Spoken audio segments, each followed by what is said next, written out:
your trigger, say to yourself, okay, what's the antecedent here?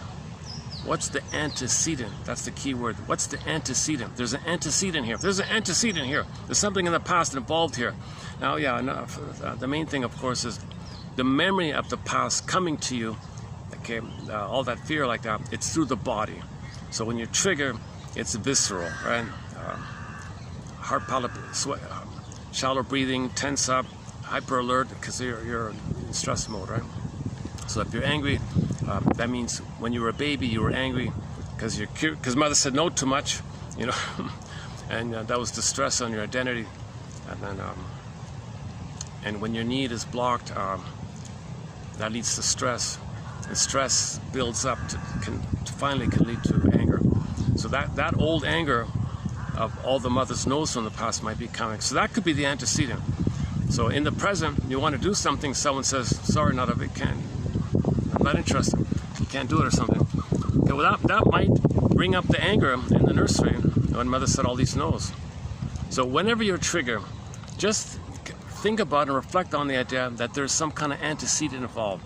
Now, the language of old fears like that is visceral and sensations. So you're noticing all the visceral sensations in your body. Okay, the blushing or the shallow breathing, etc.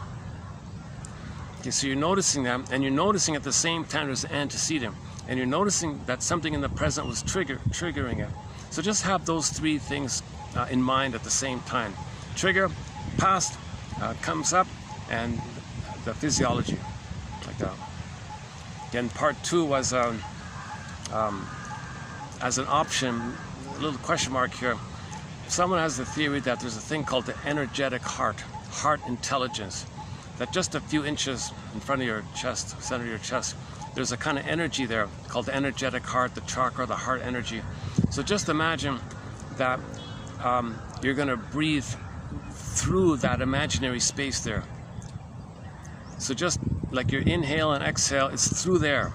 I'm not sure how exactly the visualization works, but just take 10 seconds to just breathe through that center area here. So A, it's a distraction. B, it's maybe there is some truth that there's some kind